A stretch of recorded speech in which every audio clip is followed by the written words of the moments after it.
साथियों नमस्कार, मैं डॉक्टर नीरजा सिंह, समाज कार्य विभाग, उत्तराखंड मुक्त विश्वविद्यालय हल्द्वानी से आज आपके समक्ष इकाई 33 के तृतीय भाग के रूप में लघु उद्योग मंत्रालय की प्रमुख या उससे संबंधित योजनाओं पर चर्चा करेंगे, जिसमें मुख्य रूप से लघु उद्योग मंत्रालय से संबंधित विभिन्न योजनाएं, जिनको हम MSME के नाम से जानते हैं, के अध्ययन में और इसके साथ ही स्वयं सहायता समूह किस प्रकार से इसमें अपना कार्यक्रम संचालित करते हैं, इसके विषय में भी अध्ययन करेंगे। मुख्य रूप से MSME आर्थिक विकास, नवाचार और रोजगार के सबसे सशक्त माध्यमों में से एक है। इसके साथ ही जो स्वयंसेवी संगठन इन मुद्दों पर कार्य करते हैं, उनको भी इसमें समझने का प्रयास करेंगे। MSME से मुख्य तौर पे तात्पर्य है micro, small and medium enterprises, अर्थात सूक्ष्म, लघु और मध्यम उद्यम। यह व्यवसायों के लिए उनके निवेश और कारोबार के आधार पर एक सरकारी वर्गीकरण है और यह भारतीय अर्थव्यवस्था में एक महत्वपूर्ण भूमिका निभाता है। इस क्षेत्र में छोटी विनिर्माण इकाइयों से लेकर बड़े सेवा प्रदाताओं तक व्यवसायों की एक विस्तृत श्रृंखला शामिल है और यह रोजगार, निर्यात और आर्थिक विकास में महत्वपूर्ण योगदान देता है। सूक्ष्म उद्यम में सबसे पहले वे छोटे व्यवसाय आते हैं जिनका निवेश और कारोबार एक निश्चित सीमा से कम है। इसी प्रकार से लघु उद्यम में वे सूक्ष्म उद्यमों से थोड़ा बड़े होते हैं, लेकिन फिर भी मध्यम उद्यमों की तुलना में छोटे पैमाने पर ही संचालित होते हैं। इसी प्रकार से मध्यम उद्यम उस श्रेणी के उद्यम हैं जिसमें बड़े उद्यम आते हैं और जिनका निवेश और कारोबार छोटे उद्यमों की सीमा से अधिक होता है। इस प्रकार से इस क्षेत्र के लिए जिम्मेदार सरकारी निकाय सूक्ष्म, लघु और मध्यम उद्यम मंत्रालय अर्थात MSME है। इस कड़ी में जो हम पहली योजना जिसका हम वर्णन करेंगे वह है प्रधानमंत्री रोजगार सृजन कार्यक्रम। इस कार्यक्रम अर्थात स्कीम का उद्देश्य ग्रामीण और शहरी क्षेत्र में स्वरोजगार के उपक्रम स्थापित करना होता है, ताकि स्वरोजगार के अवसर उत्पन्न करने हेतु वित्तीय सहायता प्रदान की जा सके। यह ग्रामीण एवं बेरोजगार युवाओं और भावी पीढ़ी के परंपरागत कारीगरों को सतत रोजगार के अवसर प्रदान करता है, ताकि मुख्य रूप से ग्रामीण क्षेत्रों से पलायन को रोका जा सके और उसी क्षेत्रों में रोजगार भी सृजित किया जा सके। इसके प्रमुख लाभ गैर कृषि क्षेत्र में नए सूक्ष्म उद्यम को स्थापित करना और उनके लिए ऋण उपलब्ध कराना है। इस प्रकार से यह राज्य सहायता के कार्यक्रम को सृजित करता है, जिसमें 50 लाख रुपए विनिर्माण क्षेत्र में एवं 20 लाख रुपए सेवा क्षेत्र में परियोजनाओं के लिए मार्जिन मनी सब्सिडी का प्रतिशत 15 से लेकर के 35% तक का रखा गया है।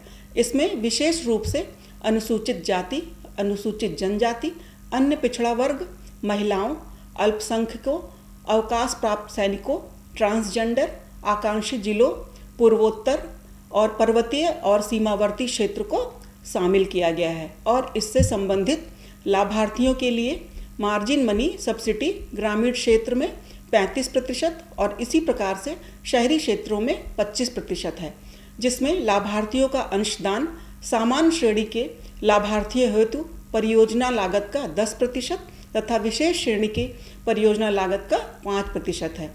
यदि ऋण हेतु आवेदन स्वीकार हो जाता है तो लाभार्थियों द्वारा स्थापित इकाई हेतु बैंक कुल लागत का 90 से 95% तक का शेष धनराशि जारी कर देता है। इस स्कीम के अंतर्गत परियोजना और इकाइयों में निरंतरता स्थापित करने के उद्देश्य से जागरूकता शिविर, कार्यशालाएं, लाभार्थियों को EDP प्रशिक्षण देना, प्रशिक्षण प्रदर्शनियां, इसी प्रकार से इत्यादि को सम्मिलित किया गया है, जिसके माध्यम से ऐसे कार्यक्रम आयोजित किए जाते हैं जिसमें बैंक वर्ड और फॉरवर्ड लिंकेज के रूप में भी सहायताएं और सेवाएं प्रदान की जाती हैं। आवेदन प्राप्त करने एवं मार्जिन मनी सीधे वित्तीय शाखाओं को संवितरित करने के लिए ऑनलाइन प्रक्रिया शुरू की गई है। विभिन्न कार्यकलापों हेतु पोर्टल के माध्यम से प्रक्रिया को संचालित किया जा सकता है। इस हेतु आप KVICON LINE यानी कि kviconline.gov.in पर जाकर अधिक जानकारी ले सकते हैं।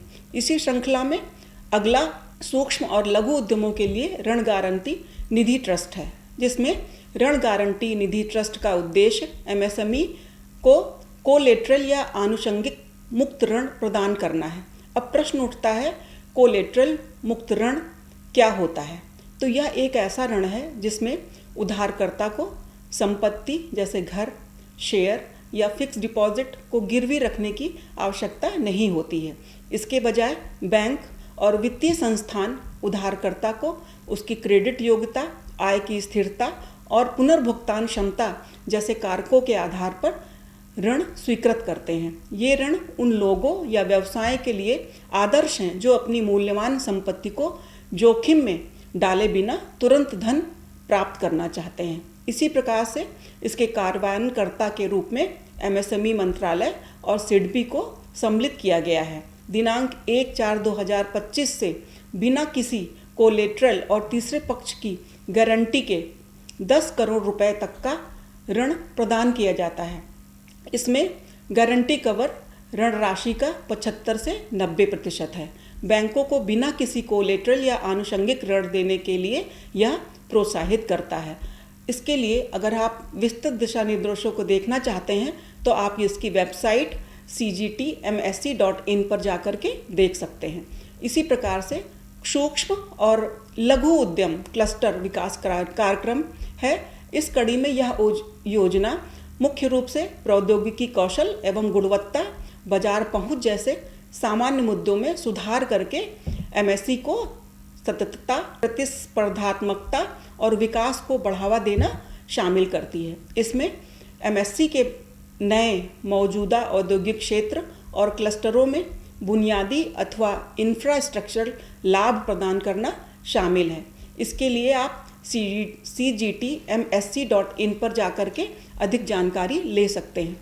इसी प्रकार से पारंपरिक उद्योगों के पुनर्सृजन हेतु निधि योजना, जिसको हम स्फूर्ति के नाम से जानते हैं, इसमें उत्पादों को प्रतिशत परिधि बनाने हेतु उत्पादन बढ़ाकर और मूल्य वर्धन करते हुए परंपरागत उद्योगों एवं कारीगरों को एकजुट किया जाना शामिल है, जिसमें परंपरागत क्षेत्र का संवर्धन करते हुए सतत रोजगार देते हुए कारीगरों की आय में वृद्धि किया जाना सम्मिलित किया गया है। इसके प्रमुख लाभों में भारत सरकार द्वारा सहायता के रूप में 500 कारीगरों तक के लिए 2.5 करोड़ रुपए और 500 से अधिक कारीगरों हेतु 5 करोड़ रुपए आवंटित किए जाने होते हैं। नवीनतम मशीन के साथ एक उत्पादन सुविधा स्थापित की जाती है, जिसमें कच्चे माल की भी सुविधा प्रदान की जाती है। इसमें सॉफ्ट इंटरवेंशन हेतु 25 लाख तक की सुविधा प्रदान की जाती है, जिसमें कौशल विकास, एक्सपोजर विजिट, क्रेता और विक्रेता मीट, विपणन संपर्क एवं ई-कॉमर्स के साथ डिज़ाइन सहायता प्रदान की जाती है। यह स्कीम हस्तशिल्प, वस्त्र, कृषि प्रसंस्करण, बांस, शहद, कॉयर, खादी जैसे परंपरागत क्षेत्रों में जो कारीगर मौजूद हैं उनको सहायता प्रदान करती है। इसमें कार्यान्वयन एजेंसी के रूप में राज्य और केंद्र सरकार के संगठन और गैर सरकारी संगठन सम्मिलित होते हैं, जो कारीगरों को स्पेशल पर्पस व्हीकल प्रदान करते हैं और उन्हें भूमि उपलब्ध भी कराते हैं, और हाई इंटरवेंशन का 10% अंशदान इसमें प्रदान किया जाता है, जिसमें जम्मू कश्मीर, पूर्वोत्तर क्षेत्र और पर्वतीय क्षेत्रों हेतु यह अंशदान 5% है। भारत सरकार द्वारा हाई इंटरवेंशन लागत की 90% राशि, जिसमें जम्मू कश्मीर, पूर्वोत्तर क्षेत्र और पर्वतीय क्षेत्रों हेतु यह अंशदान 95% है, और सॉफ्ट इंटरवेंशन एवं तकनीकी एजेंसी शुल्क और कार्यान्वयन एजेंसी शुल्क की पूरी लागत वहन करने के लिए वित्तीय सहायता प्रदान की जाती है। इसके विस्तृत दिशा निर्देशों हेतु आप msme.gov.in पर जाकर के अधिक जानकारी प्राप्त कर सकते हैं। और इसके साथ ही अगर यदि इसमें आप आवेदन करना चाहते हैं तो spurthi.msme.gov.in पर जाकर के अधिक जानकारी प्राप्त कर सकते हैं। इसी श्रृंखला में अगला कार्यक्रम उद्यमिता एवं कौशल विकास कार्यक्रम है। यह कार्यक्रम मुख्य रूप से नए उद्यमों को बढ़ावा देता है, मौजूदा एमएसएमई की क्षमता वृद्धि करता है और देश में उद्यमशीलता की संस्कृति को विकसित करता है।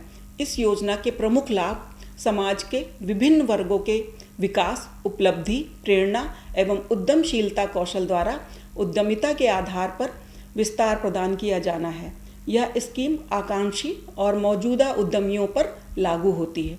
विस्तृत रूप में इसमें उद्यमिता जागरूकता कार्यक्रम, करियर विकल्प के रूप में उद्यमियों, एससी, एसटी, महिलाओं, दिव्यांगजनों, भूतपूर्व सैनिकों और बीपीएल व्यक्तियों सहित समाज के विभिन्न वर्गों को उद्यमिता, स्वरोजगार जागरूकता एवं अभिप्रेरणा हेतु 10 दिवसीय प्रशिक्षण का आयोजन किया जाता है।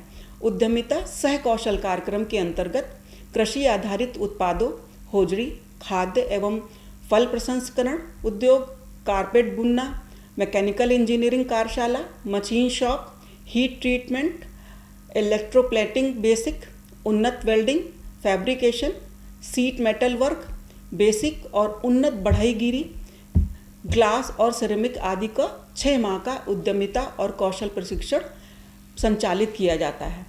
1 सप्ताह का इसमें एडवांस ESDP कार्यक्रम भी संचालित होता है। यह कार्यक्रम मुख्य रूप से IIM, IIT, ICAR, CSIR, BARC जिसको हम बाग कहते हैं, IISc, NIT केंद्र और राज्य सरकार के कृषि विश्वविद्यालय के माध्यम से यह कार्यक्रम आयोजित किया जाता है।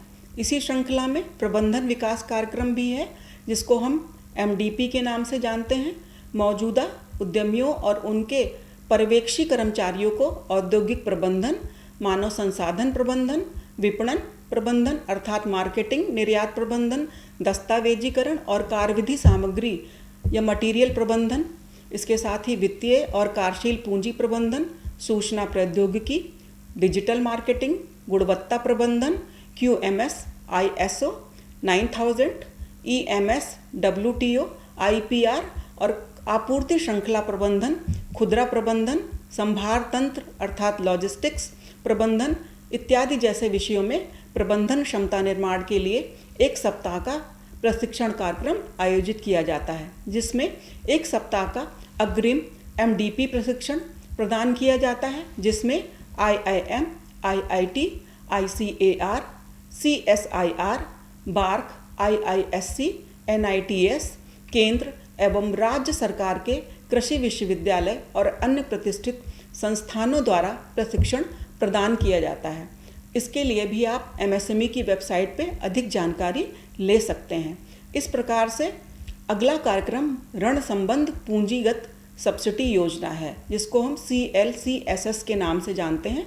इसका मुख्य उद्देश्य सूक्ष्म, लघु एवं मध्यम उद्यमों अर्थात MSME में प्रौद्योगिकी उन्नयन को सुगम बनाना है, जिसमें सब्सिडी के रूप में पात्र मशीनरी के लिए 1 करोड़ तक के संस्थागत वित्त पर 15% की छूट दी जाती है, जिसमें मुख्य रूप से ऊर्जा दक्षता, गुणवत्ता सुधार और आधुनिकीकरण को सम्मिलित किया गया है।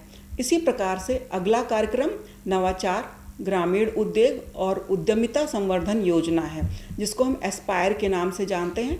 इसमें इंक्यूबेशन और व्यवसाय त्वरण के माध्यम से नवाचार और ग्रामीण उद्यमिता को बढ़ावा देना सम्मिलित है। इस प्रकार से इसके घटकों में आजीविका व्यवसाय इंक्यूबेटर योजना, प्रौद्योगिकी व्यवसाय इंक्यूबेटर TBI इत्यादि शामिल हैं, जिस हेतु सहायता के रूप में प्रशिक्षण, इंक्यूबेशन और नवाचार केंद्रों के लिए वित्तीय सहायता को प्रदान किया जाना सम्मिलित किया गया है। अगली योजना कॉयर उद्यमी योजना है। इसके अंतर्गत ग्रामीण क्षेत्रों में कॉयर आधारित उद्योगों को बढ़ावा देना सम्मिलित किया गया है, जिसमें सहायता स्वरूप 10 लाख तक की परियोजना लागत पर 40% सरकारी सब्सिडी प्राप्त होती है। इसकी कार्यान्वयनकर्ता संस्था कॉयर बोर्ड, सूक्ष्म लघु एवं मध्यम उद्योग मंत्रालय है। इसी प्रकार से इसी में खरीद और विपणन सहायता हेतु एक योजना चलाई गई है, जिसमें MSME उत्पादों की विपणन में क्षमता निर्माण करना सम्मिलित है, जिससे व्यापार मेलों, प्रदर्शनियों, विपणन अभियानों, ई-कॉमर्स और क्रेता विक्रेता बैठकों में भागीदारी में सहायता प्रदान की जाती है। इस प्रकार से प्रौद्योगिकी एवं गुणवत्ता उन्नयन सहायता भी इसमें सम्मिलित की गई है, जिसमें प्रौद्योगिकी अपनाने, गुणवत्ता प्रमाणन और स्वच्छ उत्पादन के लिए वित्तीय सहायता प्रदान की जाती है, जिसमें सूक्ष्म, लघु एवं मध्यम उद्यमों को ऊर्जा कुशल और गुणवत्तापूर्ण विनिर्माण प्रौद्योगिकियों को अपनाने के लिए प्रोत्साहित किया जाना सम्मिलित किया गया है। इसी प्रकार से शून्य दोष और शून्य प्रभाव प्रमाणन योजना हेतु एमएसएमई को न्यूनतम पर्यावरणीय प्रभाव वाले गुणवत्तापूर्ण उत्पादों के निर्माण के लिए प्रोत्साहित किया जाना सम्मिलित किया गया है। इसके लाभ के रूप में प्रमाणन लागत पर सब्सिडी, जिसमें अनुसूचित जाति, अनुसूचित जनजाति, महिलाएं, पूर्वोत्तर इकाई के लिए 80% तक छूट प्रदान की गई है, जिसमें बाजारों तक पहुंच और वित्तीय प्रोत्साहन प्रदान किया जाना शामिल है। एमएसएमई को प्रदर्शन के रूप में बढ़ावा देना और उसमें तेजी लाने हेतु रैंप योजना शुरू की गई है। इस कार्यक्रम के अंतर्गत नीति, ऋण, प्रौद्योगिकी और बाजार पहुंच के माध्यम से एमएसएमई पारिस्थितिकी तंत्र को मजबूत किया जाना शामिल है, जिसमें विश्व बैंक द्वारा सहायता प्राप्त होती है। इसकी अवधि 2022 से 2027 तक की है एवं बजट के रूप में इसमें 6,000 करोड़ की धनराशि प्रदान की गई है, जिससे औपचारिकीकरण, हरितीकरण, नवाचार और क्षमता निर्माण को अवसर प्रदान किया जा सके। इसी प्रकार से अगली कड़ी डिजिटल एमएसएमई की है।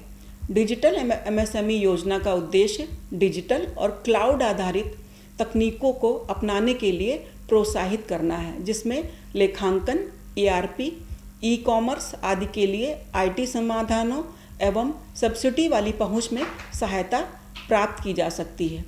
इसी प्रकार से एमएसएमई संबंध और समाधान पोर्टल भी सम्मिलित है, जिसमें विशेषकर अनुसूचित जाति, अनुसूचित जनजाति उद्यमियों से लेकर के CPSC द्वारा की जाने वाली खरीद की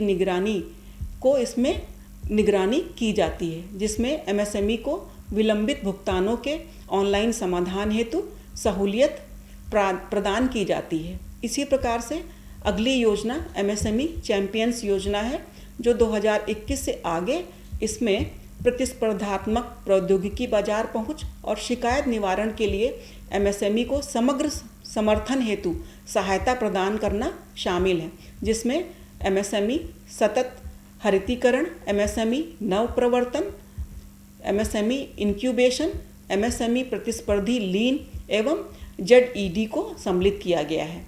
इसी प्रकार से एमएसएमई के लिए या MSE के लिए सार्वजनिक खरीद नीति 2012 भी उपलब्ध है। इसका उद्देश्य केंद्रीय मंत्रालयों, सार्वजनिक क्षेत्र के उपक्रमों द्वारा MSE को 25% खरीद अनिवार्य करना, इसके साथ ही उपलक्ष्यों के साथ SC/ST के स्वामित्व वाली इकाइयों से 4%, महिलाओं के स्वामित्व वाली इकाइयों से 3% का छूट दिया जाना शामिल है। इस प्रकार से भारत में सूक्ष्म, लघु एवं मध्यम उद्योगों ने पिछले 5 दशकों में व्यापक विकास किया है और गुणवत्तापूर्ण उत्पादन, निर्यात, नवाचार, उत्पाद और प्रक्रिया विकास के मामले में जबरदस्त वृद्धि के साथ साथ प्रगति भी दर्ज की है। इस प्रकार से उद्यमशीलता के प्रयासों ने कई ऐसी वस्तुओं का उत्पादन संभव किया है जिसका अब तक आयात किया जाता था। इसी प्रकार से कई मामलों में उत्पादित नए प्रकारों में उनके मूल संस्करण की तुलना में अतिरिक्त विशेषताएं और होती हैं और वे उपयोगकर्ताओं की अनेक समस्याओं का समाधान करने में सक्षम होते हैं। भारतीय उद्यमी नए उत्पादों और प्रक्रियाओं का आविष्कार करने के साथ घरेलू और वैश्विक बाजार में प्रतिस्पर्धी बने रहने के लिए नवीन सेवाएं प्रदान करने में अत्यधिक रचनात्मक होते हैं। ऐसे नवीन प्रयासों को प्रोत्साहित करने और MSME के गुणात्मक विकास के व्यापक हित में उनकी भावना को बढ़ावा देने के लिए MSME मंत्रालय इन उद्यमियों के योगदान को उनके उत्कृष्ट प्रदर्शन के लिए मान्यता भी देता है और राष्ट्रीय स्तर पर पुरस्कार प्रदान करके उन्हें प्रेरित और प्रोत्साहित भी करता है। इसके अतिरिक्त राज्य और संघ राज्य क्षेत्र सरकारों और आकांक्षी जिलों को उनके अधिकार क्षेत्र में एमएसएमई के विकास और वृद्धि के लिए प्रेरित करने हेतु राज्य और संघ राज्य सरकारों और आकांक्षी जिलों के लिए राष्ट्रीय स्तर पर रैंकिंग का प्रावधान भी किया गया है। इसी प्रकार सूक्ष्म और लघु उद्यमों को ऋण देने में उत्कृष्टता के लिए बैंकरों के लिए भी रैंकिंग का प्रावधान किया गया है। इस प्रकार से लघु उद्योग मंत्रालय की कुछ योजनाओं को यहाँ पे वर्णित किया गया है। अधिक जानकारी के लिए आप लघु उद्योग मंत्रालय के पोर्टल पर जाकर विस्तार से योजनाओं को समझ सकते हैं। धन्यवाद।